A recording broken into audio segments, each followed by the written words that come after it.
2001 ഫെബ്രുവരിയിലെ ആ വൈകുന്നേരം പശുക്കളെ വളർത്തി ജീവിച്ചു വരികയായിരുന്ന ശങ്കരനാരായണൻ എന്ന അച്ഛനെ സംബന്ധിച്ചിടത്തോളം മറക്കാനാവാത്ത ദിവസം. 13 വയസ്സ് മാത്രം പ്രായമുള്ള തന്റെ മകൾ കൃഷ്ണപ്രിയ സ്കൂൾ വിട്ട് തിരിച്ചെത്തിയില്ല. പിന്നീട് നടത്തിയ തിരച്ചിലിൽ അവളുടെ മുറിവേറ്റ് ചോര വാർന്ന ശരീരം ഒരു തോട്ടത്തിൽ കണ്ടെത്തി.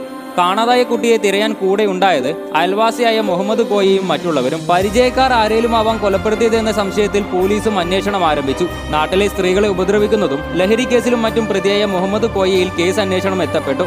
ഇതുവരെ പറഞ്ഞു വന്നത് സംഭവം മാത്രം. ഇനി പറയാൻ പോകുന്നതാണ് വിധിന്യായം. മകളെ നശിപ്പിച്ചു കൊന്ന പ്രതിയെ ശങ്കരനാരായണൻ കൂടെ കൂട്ടി. കണ്ടുനിന്ന നാട്ടുകാർ തലയിൽ കൈവച്ചു. അയാൾ ഉറക്കെ പറഞ്ഞു, മുഹമ്മദ് കോയയെ ഇനി ആരും ശിക്ഷിക്കരുത്. ഇതിന്റെ നിഗൂഢതകൾ ആർക്കും മനസ്സിലാവുന്നുണ്ടായിരുന്നില്ല. എന്നിട്ടൊരു ദിവസം ഇരുവരും കൂടി ഒന്നിച്ചു മദ്യപിക്കാൻ തുടങ്ങി. തലക്ക് പിടിച്ച മദ്യം ഉറക്കെ പറഞ്ഞു ആ മകളെ എന്തൊക്കെ ചെയ്താണ് കൊന്നതെന്ന്. ഇതൊക്കെ കേട്ട് നിന്ന ശങ്കരനാരായണൻ കയ്യിൽ കരുതിയ തോക്കുകൊണ്ട് ആ പാപിയെ തീർത്തു. എന്നിട്ട് തന്റെ കിണറ്റിൽ മൃതദേഹം അടക്കം ചെയ്തു. ഹൈക്കോടതി പോലും ഈ